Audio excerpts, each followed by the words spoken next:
அனைவருக்கும் வணக்கம். 10th குடிமியல் பார்த்துட்டு இருந்தோம், சிவிக்ஸ். அதில் இந்திய அரசியலமைப்பு அப்படிங்கிற லெசன் பார்த்துட்டு இருந்தோம். அதனுடைய கண்டினியூட்டி தான் இந்த வீடியோ. ரொம்ப ஒரு முக்கியமான பாடம் இந்திய அரசியலமைப்பு. ஏன் அப்படின்னா இதிலிருந்து மேக்சிமம் கொஸ்டின்ஸ் டிஎன்பிஎஸ்சியில் கண்டினியூஸாக கேட்டே இருக்காங்க. 1 or 2 கொஸ்டின்ஸ் இதிலிருந்து வந்துடுது. சரிங்களா? அதில் இப்போ அடிப்படை உரிமை அப்படிங்கிறத பார்க்க போகிறோம். பாருங்கள், இந்திய அரசியலமைப்பு சட்டம் பகுதி 3, இந்திய அரசியலமைப்பு சட்டம் பகுதி 3 12 to 35 வரையுள்ள சட்டப்பிரிவுகள் அடிப்படை உரிமைகள் பற்றி கூறுகின்றன. அரசியலமைப்பை உருவாக்கியவர்கள் இந்த அடிப்படை உரிமைகளை அமெரிக்க ஐக்கிய நாடுகளின் அரசியலமைப்பில் உள்ள அடிப்படை உரிமைகளின் தாக்கத்தால் உருவாக்கினர். முதலில் இந்திய அரசியலமைப்பு 7 அடிப்படை உரிமைகளை வழங்கியது. ஆனால் தற்பொழுது 6 அடிப்படை உரிமைகள் மட்டுமே உள்ளன. இந்திய அரசியலமைப்பின் பகுதி 3 இந்தியாவின் மகாசாசனம் என அழைக்கப்படுகிறது. இந்தியாவில் வசிக்கும் மக்கள் அனைவருக்கும் அடிப்படை உரிமைகள் பொதுவானது. ஆனால் இந்திய குடிமக்களுக்கு மட்டுமேயான சில அடிப்படை உரிமைகளும் உள்ளன. சரிங்களா? இந்த பேராகிராஃபில் என்ன சொல்லியிருக்காங்க அப்படின்னா, அடிப்படை உரிமை அப்படிங்கிறது பகுதி சட்டம் பகுதி 3 12 to 35 வரை கேட்கலாம். சரிங்களா? இந்திய அரசியலமைப்பு சட்டம் எந்த பகுதியில் இருக்குது, எந்த சரத்துலேருந்து எந்த சரத்து வரைக்கும், சட்டப்பிரிவு எந்த சட்டப்பிரிவு வரைக்கும் இருக்குது அப்படின்னு. அப்போ பகுதி 3 12 to 35 வரை உள்ள சட்டப்பிரிவுகள் அடிப்படை உரிமைகளை பற்றி கூறுகின்றன. அரசியலமைப்பை உருவாக்கியவர்கள் இதை எங்கிருந்து எடுத்திருக்காங்க அப்படின்னா, அமெரிக்காவிலிருந்து எடுத்திருக்காங்க. சரிங்களா? இதை அரசியலமைப்பின் மகாசாசனம் அப்படின்னு சொல்லி பாருங்கள். பகுதி 3 என்ன சொல்கிறாங்க, இந்தியாவின் மகாசாசனம் அப்படின்னு எதை சொல்கிறாங்க, பகுதி 3. அதே மாதிரி இந்த அரசியலமைப்பு உருவாக்கும் பொழுது அடிப்படை உரிமை எத்தனையா இருந்திருக்கு, 7 இருந்திருக்கு. இப்போ எத்தனையா இருக்குது, 6 அடிப்படை உரிமைகள் மட்டுமே உள்ளன. அதே மாதிரி இந்தியாவில் வசிக்கும் மக்களுக்குன்னு ஒரு அடிப்படை உரிமை இருக்குது. அதாவது இந்தியாவில் வசிக்கும் மக்கள் அப்படின்னா குடியுரிமை பெற்றவங்க, சரிங்களா, யாராக இருந்தாலும் சரி, அவங்களுக்குன்னு ஒரு அடிப்படை உரிமை இருக்குது. ஆனால் இந்திய குடிமக்கள் அப்படின்னா செப்பரேட்டாக இந்திய சிட்டிசன்ஷிப்புக்கு வச்சுருக்கிறவங்களுக்கு மட்டுமான சில அடிப்படை உரிமைகள் இருக்குது அப்படின்னு சொல்லியிருக்காங்க. சரிங்களா? அந்த பேராகிராஃபில் ஞாபகம் வச்சுங்க. 12 to 35. சரிங்களா? ரொம்ப முக்கியமானது. 12 to 35 எத்தனை அடிப்படை உரிமைகள் இருந்தது அப்படின்னா ஆரம்பிக்கும் பொழுது 7. இப்போ எவ்வளவு இருக்குது, 6. இதில் கேட்டிருந்தாங்க. சரிங்களா? அதே மாதிரி இந்தியாவின் மகாசாசனம் அப்படிங்கிறது அடிக்கடி கேட்டிருந்தது. அடுத்தது பாருங்கள், அதில் அரசியலமைப்புக்கு உட்பட்டு தீர்வு காணும் உரிமை எத்தனாவது உரிமை, சட்டப்பிரிவு 32வது சட்டப்பிரிவு என்ன சொல்லுது அப்படின்னா, அரசியலமைப்புக்கு உட்பட்டு தீர்வு காணும் உரிமை. நீதிமன்ற முத்திரையுடன் நீதிமன்றத்தால் வெளியிடப்படும் கட்டளை அல்லது ஆணை நீதி பேராணை எனப்படும். எது நீதி பேராணைன்னு சொல்லுவாங்க, நீதிமன்றத்தால் வெளியிடப்படும் கட்டளை அல்லது ஆணை நீதி பேராணை. இது சில சட்டங்களை நிறைவேற்றாமல் தடை செய்ய நீதிமன்றத்தால் வெளியிடப்படும் ஆணையாகும். உச்ச நீதிமன்றம் மற்றும் உயர் நீதிமன்றங்கள் இரண்டுமே 5 வகையான நீதி பேராணைகளை வெளியிட அதிகாரம் பெற்றுள்ளன. சரிங்களா? நீதிமன்றங்களை பற்றி படிக்கும்போது பார்ப்போம். ஃபஸ்ட்டு கீழவை நீதிமன்றம் இருக்கும், அதுக்கடுத்து உயர் நீதிமன்றம் இருக்கும், அதுக்கடுத்தது உச்ச நீதிமன்றம் இருக்கும். சரிங்களா? அப்போ உயர் நீதிமன்றமும் உச்ச நீதிமன்றம் தான் எத்தனை வகையான நீதி பேராணை வெளியிட அதுக்கு உரிமை இருக்குது, 5. சரிங்களா? அதிகாரம் பெற்றிருக்குது அப்படின்னு நம்ம அரசியலமைப்பு சொல்லுது. இது போன்ற ஆணைகளை வெளியிடும் மக்களின் உரிமைகளை காப்பதினால் உச்ச நீதிமன்றம் அரசியலமைப்பின் பாதுகாவலன். அப்போ அரசியலமைப்பின் பாதுகாவலன் எதை சொல்கிறோம், உச்ச நீதிமன்றத்தை சொல்கிறோம். சரிங்களா? கொடுத்துடலாம். அரசியலமைப்பின் பாதுகாவலன் உச்ச நீதிமன்றம், உயர் நீதிமன்றம், கீழவை நீதிமன்றம் அப்படின்னு. அப்போ அதில் நாம் என்ன எடுக்கணும், உச்ச நீதிமன்றத்தை செலக்ட் பண்ணணும். சரிங்களா? அதே மாதிரி 5 வகையான நீதி பேராணைகளை வெளியிட அதிகாரம் உள்ளது எதுக்கு, உச்ச நீதிமன்றத்துக்கும் உயர் நீதிமன்றத்திற்கும். ஏன்னா சில சட்டங்களெல்லாம் கொண்டு வராங்க, அந்த சட்டத்தை நிறைவேற்றக்கூடாது அப்படின்னு நம்ம எங்கே போகலாம், கோர்ட்டுக்கு போகலாம். சரிங்களா? அங்கே போச்சு அப்படின்னா அதுதான் சொல்கிறாங்க, இது சில சட்டங்களை நிறைவேற்றாமல் தடை செய்ய நீதிமன்றத்தால் வெளியிடப்படும் ஆணை. அதான் என்னது, அரசியலமைப்புக்கு உட்பட்டு தீர்வு காணும் உரிமையில். சரிங்களா? சட்டப்பிரிவு 32. இதைத்தான் டாக்டர் பி.ஆர். அம்பேத்கர் என்ன சொல்கிறார் அப்படின்னா, அரசியலமைப்பு சட்டப்பிரிவு 32 இந்திய அரசியலமைப்பின் இதயம் மற்றும் ஆன்மா அப்படின்னு சொல்கிறார். சரிங்களா? யார், டாக்டர் பி.ஆர். அம்பேத்கர். எதை, சட்டப்பிரிவு 32 2. அடுத்தது ஆட்கொணர்வு நீதி பேராணை. ஆட்கொணர்வு நீதி பேராணைனா இப்போ யாராவது ஒருத்தர் அரெஸ்ட் பண்ணிடுறாங்க, கைது பண்ணிடுறாங்க அப்படின்னா நம்ம கோர்ட்டுக்கு போயிட்டு அவங்களை கொண்டு வந்து நம்ம முன்னாடி நிறுத்த சொல்லலாம். அதான் பாருங்கள், சட்டத்திற்கு புறம்பாக ஒருவர் கைது செய்யப்படுவதிலிருந்து இது பாதுகாக்கிறது. என்னது இப்போ பார்க்குறதுல அடிப்படை உரிமையில் ஃபஸ்ட்டு அரசியலமைப்புக்கு உட்பட்டு தீர்வு காணும் உரிமையை பார்த்துட்ருக்கோம். அதில் வர்றதான் என்னது ஆட்கொணர்வு நீதி பேராணை அப்படிங்கிறது. அடுத்து பாருங்கள், கட்டளையுறுத்தும் நீதி பேராணை. மனுதாரர் சட்ட உதவியுடன் தனது மனு தொடர்பான பணியினை சம்பந்தப்பட்ட துறையிலிருந்து நிறைவேற்றி கொள்ள முடியும். சரிங்களா? ஏதாவது ஒரு டேட்டா கேட்குறாங்க அப்படின்னா, இப்போ நாம் வந்து ஒரு கேஸ் போட்டிருக்கோம் அப்படின்னா அதில் டேட்டா கேட்குறாங்க அப்படின்னா அதுக்கான டேட்டாவை கொடுக்கணும். அதுக்கு சம்மந்தப்பட்ட துறையிலிருந்து வாங்கிக்கலாம், நிறைவேற்றி கொள்ளலாம். சரிங்களா? கொடுக்க சொல்லி அதை சொல்கிறதுக்கு எதுக்கு இருக்குது, இந்த உச்சநீதிமன்றத்துக்கு இருக்குது. அதுதான் கட்டளையுறுத்தும் நீதி பேராணை. அடுத்தது தடையுறுத்தும் நீதி பேராணை. ஒரு கீழ் நீதிமன்றம் தனது சட்ட எல்லையை தாண்டி செல்வதை தடுக்கிறது.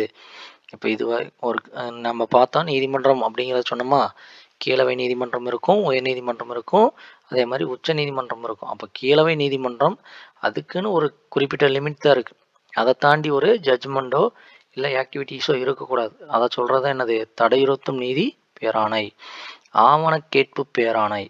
உயர்நீதிமன்றம் ஆவணங்களை நியாயமான பரிசீலனைக்கு ஒரு கேஸ் போட்டிருக்கோம் அப்படின்னா அதில் வந்து கீழவை நீதிமன்றம் ஒரு ஜட்ஜ்மெண்ட் சொல்லிடுது. அந்த ஜட்ஜ்மெண்ட்டை பற்றியான டேட்டாவை கேட்குறதுக்கு தனக்கோ அல்லது உரிய அதிகாரத்திற்கோ அனுப்ப செய்ய கீழ் நீதிமன்றங்களுக்கு இடும் ஆணையாகும். இது ஆவண கேட்பு பேராணை. சரிங்களா? தகுதிமுறை வினவும் நீதி பேராணை. இப்பேராணை சட்டத்திற்கு புறம்பாக தகாத முறையில் அரசு அலுவலகத்தை கைப்பற்றுவதை தடை செய்கிறது. ஒரு அரசு அலுவலகத்தையே கைப்பற்றத இது தகுதிமுறை வினவும் நீதி பேராணை வந்து தடை செய்கிறது. அடுத்து பாருங்க, இதில் ரொம்ப ரொம்ப ரொம்ப முக்கியமானது. சரிங்களா? ஆர்டிக்கல் 14 ஆர்டிக்கல் இது வரைக்கும் 30 வரைக்கும். சரிங்களா? பாருங்கள் என்னென்னு. இது சமத்துவ உரிமை. சமத்துவ உரிமை அப்படின்னா பிரிவு 14 என்ன சொல்லுதுன்னா, சட்டத்தின் முன் அனைவரும் சமம். பிரிவு 15 மதம், இனம், ஜாதி, பாலினம் மற்றும் பிறப்பிடம் இவற்றின் அடிப்படையில் பாகுபடுத்துவதை தடை செய்தல். அடுத்தது சட்டப்பிரிவு 16 பொது வேலைவாய்ப்புகளில் சமவாய்ப்பளித்தல். 17 தீண்டாமை ஒழித்தல். 18 இராணுவம் மற்றும் கல்விசார் பட்டங்களை தவிர மற்ற பட்டங்களை நீக்குதல். சரிங்களா? இதுக்கு ஏதாவது ஷார்ட்கட் சொல்லி பார்ப்போமா? சரிங்களா? ஏன்னா நம்ம தான் என்னது சிலதெல்லாம் ஞாபகம் வச்சுக்க முடியலன்னா ஷார்ட்கட் எதிர்பார்க்குறோம். பாருங்கள், பிரிவு 14 வயசு ஆயிடுச்சு அப்படின்னா எல்லாருமே சின்னவங்களாக தெரிய மாட்டோம். பெரியவங்களுக்குமே நம்ம ஒரு பெரிய ஆளாயிட்ட மாதிரி தான் தெரியும். அப்போ 14 வயதை வச்சு இதை போய்க்கும் அப்படியே. சரிங்களா? 14 வயது அப்படின்னா சட்டத்தின் முன் அனைவரும் சமம். அப்போ எல்லாரும் சமமாக தெரியும், நாம் சின்னவங்களாக தெரிய மாட்டோம். சரிங்களா? அடுத்தது 15 அப்போ பெரியவங்க ஆகிட்டோம் அப்படின்னா அதில் மதம், இனம், ஜாதி, பாலினம் மற்றும் பிறப்பிடம் இவற்றின் அடிப்படையில் பாகுபடுவதை தடை செய்தல். அப்போ எல்லாரும் பெரியவங்களாயிட்டோம், ஆனால் இந்த மாதிரியான காரணங்களை சொல்லி அவங்கள பிரித்து பார்க்கக்கூடாது. சும்மா இது வந்து ஒரு ஷார்ட்கட்டுக்காக தான். சரிங்களா? ஆனால் இதை ஒரு கிளான்ஸ் நீங்கள் நல்லா படிச்சுட்டு நீங்களே ரெடி பண்ணிக்கோங்க ஷார்ட்கட்ஸ். இப்போவுமே பார்த்தீங்கன்னா இந்த ஷார்ட்கட் வந்து நான் இந்த ஆன் த ஸ்பாட் என்ன தோணுதோ அதை தான் சொல்கிறேன். எனக்கு என்ன தோணுதோ அதை நான் சொல்லிடுறேன். சரிங்களா? ஆனால் உங்களுக்கு அது வந்து மைண்டில் மெமரி ஆகணும். சரிங்களா? அப்போ பெரியவங்களாயிட்டுமா இந்த மாதிரியான மதம், ஜாதி இதையெல்லாம் சொல்லி பிரிக்கக்கூடாதுன்னு சொல்லிட்டோம். அப்போ பெரியவங்க ஆகிட்டோம் அப்படின்னாவே கண்டிப்பாக என்ன போகணும், வேலைக்கு போகணும். அப்போ பொது வேலைவாய்ப்பு சமவாய்ப்பளித்தல் பிரிவு 16. பிரிவு 17 அப்போ பெரியவங்க ஆகிட்டோம். அடுத்தது மதம், இனம், ஜாதி, பாலினம் இதை வந்து பாகுபடுத்துவதை தடை செய்து பொது வேலைவாய்ப்பு சமவாய்ப்பளித்தல்.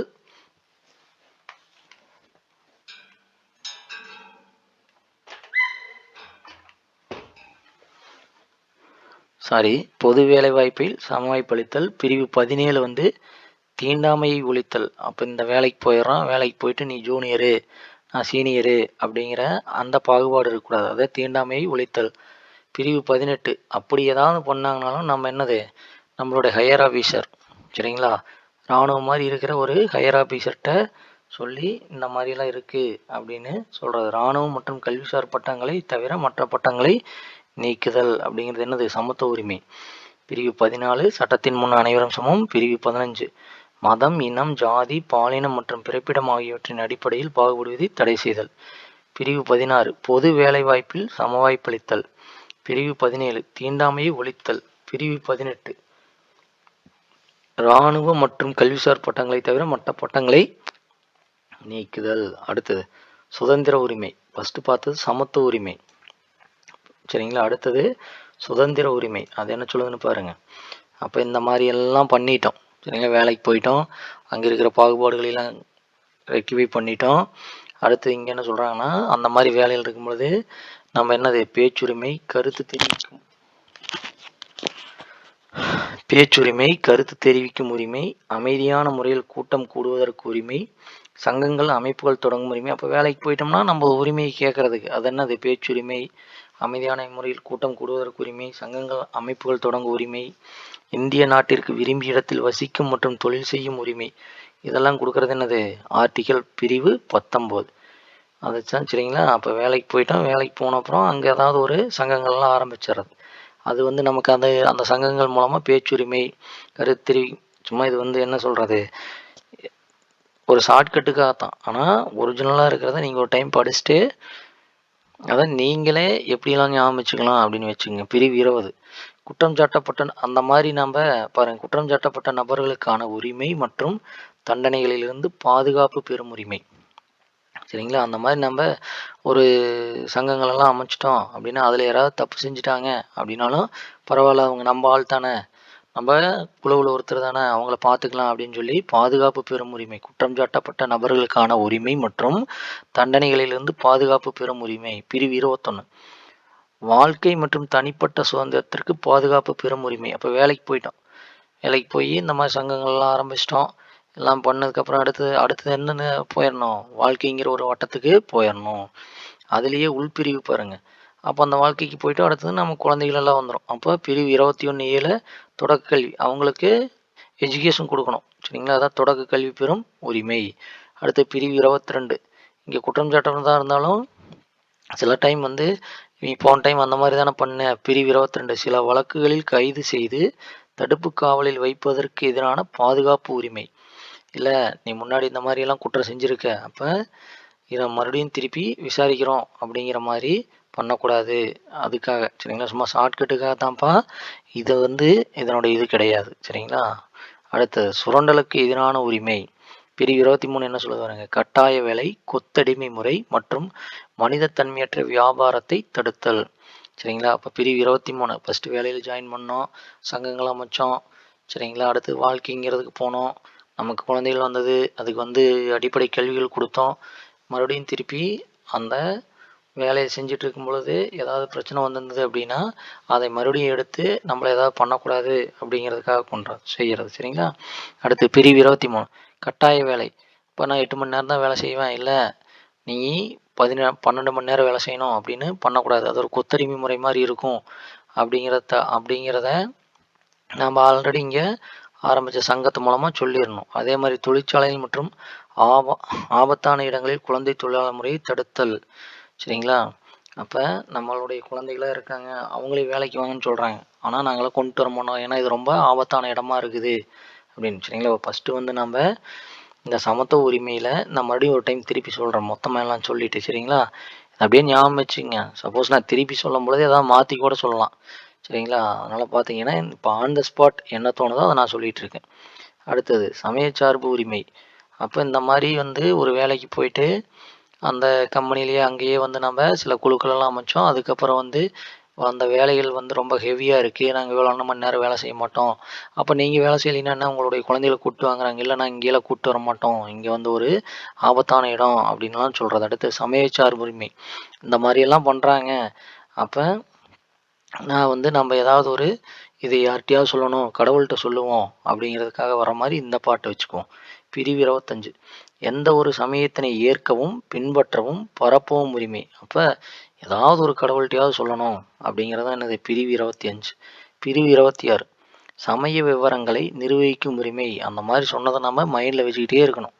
இந்த கடவுள்கிட்ட சொல்லியிருக்கேன், கடவுள் நமக்கும் ஏதாவது செய்வார் அப்படின்னு. சரிங்களா, அது சும்மா ஒரு ஷார்ட்கட்டுக்காக.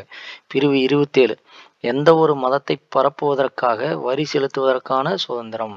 வரி செலுத்துவதற்கு எதிரான சுதந்திரம். அந்த மாதிரி நீ போய் கடவுள்கிட்ட வேண்டணும் அப்படின்னா இந்த கம்பெனிக்கு நீ பணம் கொடுக்கணும் அப்படின்னு சொல்கிறதெல்லாம் வந்து தப்பு அப்படிங்கிறதான் பிரிவு 27. பிரிவு 28 மதம் சார்ந்த கல்வி நிறுவனங்களில் நடைபெறும் வழிபாடு மற்றும் அறிவுரை நிகழ்வுகளில் கலந்து கொள்ளாமல் இருக்க உரிமை. நீ அங்கே போகாத, இங்கே நான் உனக்கு நிறைய கடவுளை காட்டுறேன் அப்படின்னு கம்பெனி சொன்னாலும் நம்ம என்ன பண்ணக்கூடாது, அதில் போகக்கூடாது அப்படிங்கிறதான் சொல்கிறது. என்னது பிரிவு 28. அடுத்து 29 சிறுபான்மையினரின் எழுத்து மொழி மற்றும் கலாச்சார பாதுகாப்பு. இதுலேயே வந்து நம்ம கீழே வேலை செய்கிறீங்க அப்படின்னா அவங்களுடைய எழுத்து மொழி இதுக்கெல்லாம் வந்து ரெஸ்பெக்ட் கொடுக்கணும்.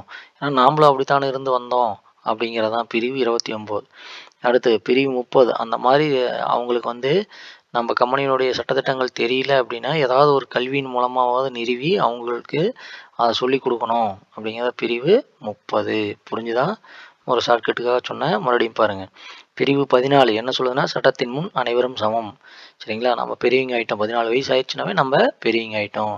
15 அப்படி பெரியவங்க பிரிவு 15 என்ன சொல்லுது, அப்படி பெரியவங்க ஆனாலுமே மதம் இனம் ஜாதி பாலினம் சொல்லி நம்மளை வேறுபடுத்திடக்கூடாது அப்படின்னு பார்த்துக்கணும். பிரிவு 15. பிரிவு 16 என்ன சொல்லுதுன்னா அந்த மாதிரி நீங்கள் பெரியவங்க ஆகிட்டீங்க, அடுத்தது வேலைக்கு போங்க, அந்த வேலையில் சமவாய்ப்பளித்தல் எல்லாத்துக்கும் ஒரே மாதிரி வேலையாக இருக்கணும் அப்படிங்கிறது.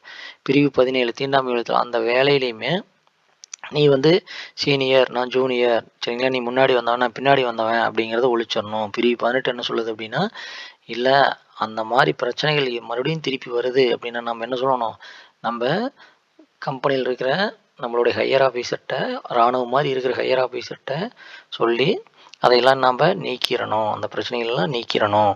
சுதந்திர உரிமை. பிரிவு 19 என்ன சொல்லுதுன்னா இந்த மாதிரி வேலைவாய்ப்புகள் கிடைச்சிருச்சு, கிடைச்சதுக்கப்புறம் அங்கே நம்ம எல்லாம் எது வேணாலும் பேசலாம், சரிங்களா, அமைதியான முறையில் நம்ம கம்பெனிக்கு ஆப்போசிட்டாக நீங்கள் செய்கிறது தவறு அப்படின்னு சுட்டி காட்டலாம் அப்படிங்கிறதா இது. பிரிவு 20 அந்த மாதிரி நீங்கள் குழுவெல்லாம் கூட்டும் பொழுது அதில் யாராவது ஒருத்தர் தப்பு பண்ணிட்டா கூட இவங்க நம்மளுடைய குழுவை சேர்ந்தவங்க தானே அப்படிங்கிறத அவங்க பாதுகாப்பு பண்ணிக்கணும், தண்டையெல்லாம் கொடுக்காம பாதுகாப்பு பண்ணணும் அப்படிங்கிறது பிரிவு 20.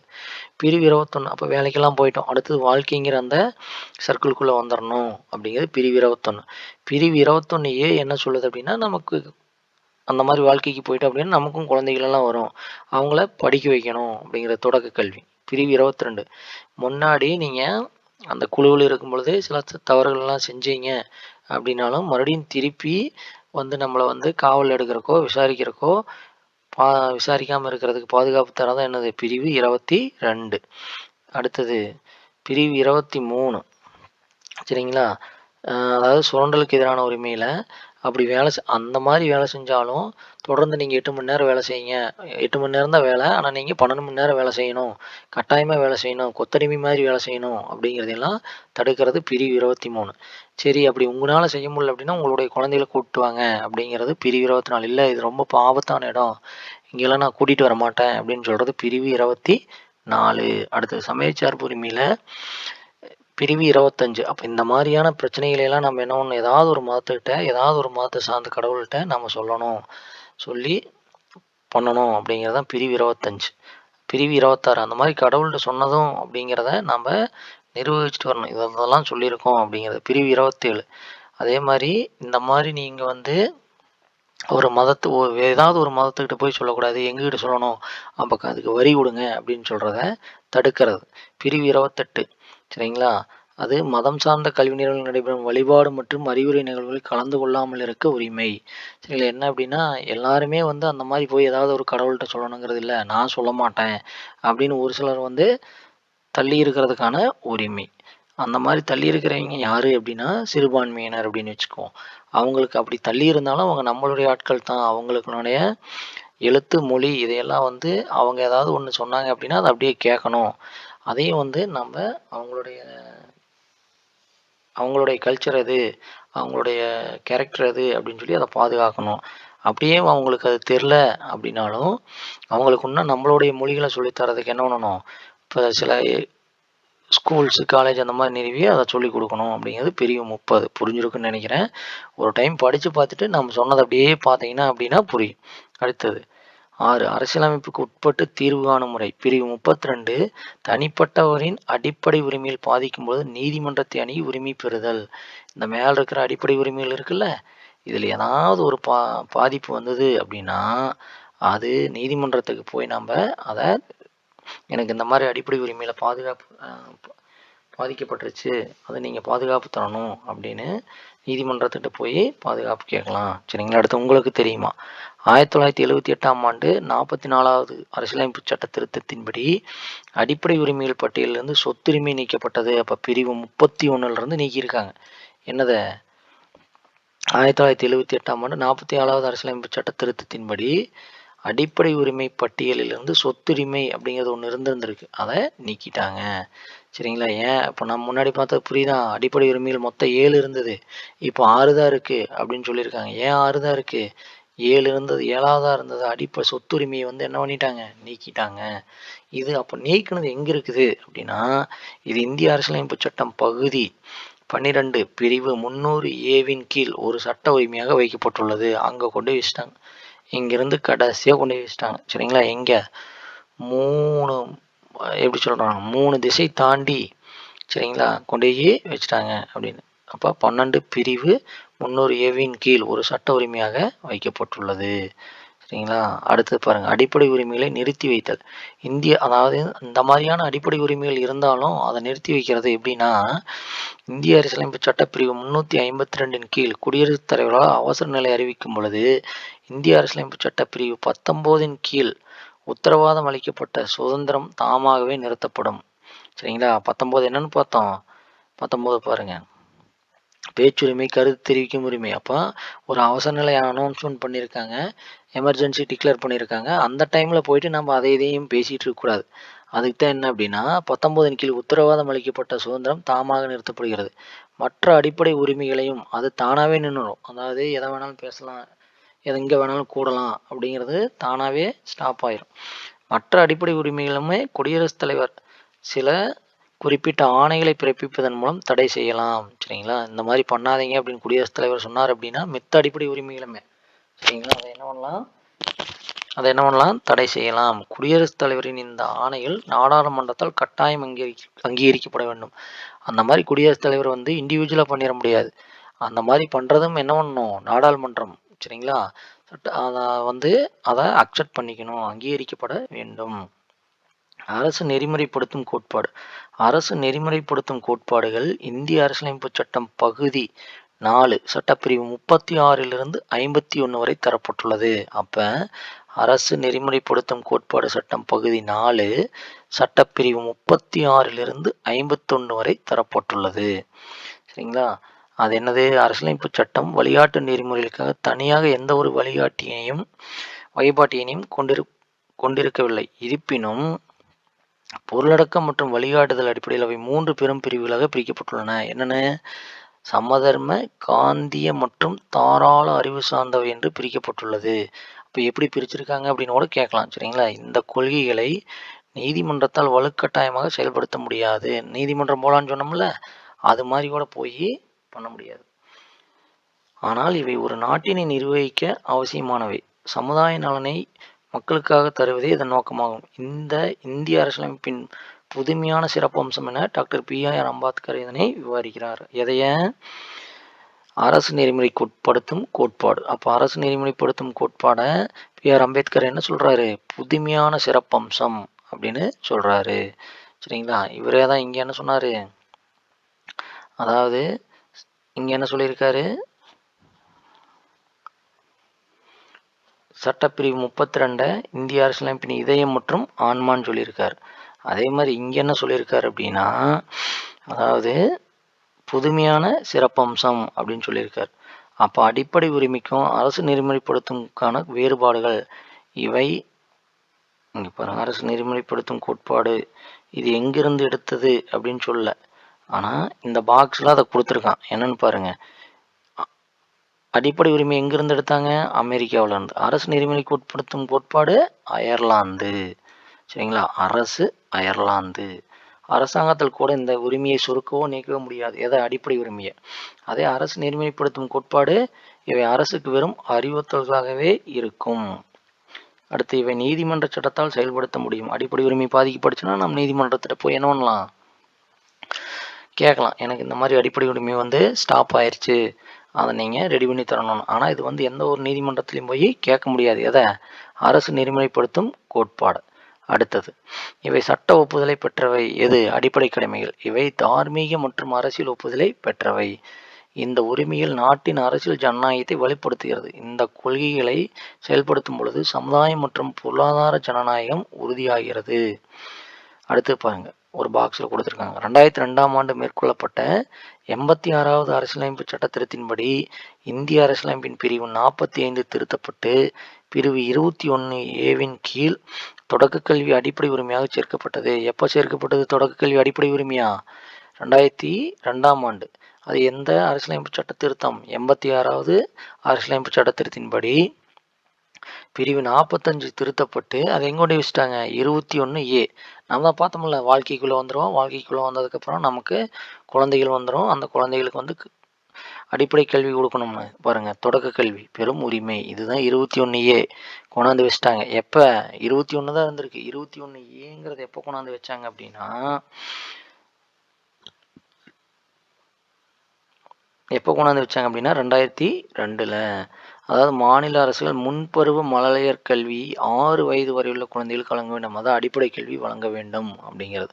சரிங்களா? அடுத்தது அடிப்படை கடமைகள். அடிப்படை கடமைகள் அடுத்த வீடியோவில் பார்ப்போம். ஏன்னா இதுவே பார்த்தீங்கன்னா 26 நிமிஷம் ஆயிடுச்சு. சரிங்களா? ஒரு ஹோமனுடைய கான்சன்ட்ரேஷன் பார்த்தீங்க அப்படின்னா 45 மினிட்ஸ் தான் இருக்கும். சரிங்களா? அதனால தான் நமக்கு ஸ்கூல்லாம் வந்து 45 மினிட்ஸ் ஹவர்ஸ் வைக்கிறது. சரிங்களா? அதுவுமே பார்த்தீங்கன்னா 30 மினிட்ஸ்க்கு மேலே என்ன ஆயிரும் அப்படின்னா கொஞ்சம் ஆக்சிலேட் ஆகும். சரிங்களா? அங்கேயும் இங்கேயும் போயிட்டு மறுபடியும் தான் திருப்பி கவனத்துக்கு வரும். அதனால் இந்த வீடியோவை பாருங்கள். பார்த்துட்டு புக்கை ஒரு கிளான்ஸ் படிங்க. படிச்சுட்டு புக்கு படிக்க முடியல அப்படிங்கிறவங்க இந்த வீடியோவை கேளுங்க. கேட்டீங்க அப்படின்னாவே ஒரு சிலதெல்லாம் ஈஸியாகவும் அப்படியே நமக்கு மெமரி ஆயிரும். அதுக்கப்புறம் எடுத்த புக்கு படிச்சிங்க அப்படின்னா கிளியராக புரிஞ்சிடும். சரிங்களா? இப்போ அடிப்படை கடமைகள் அப்படிங்கிறத நெக்ஸ்ட் வீடியோவில் பார்ப்போம். தேங்க்யூ.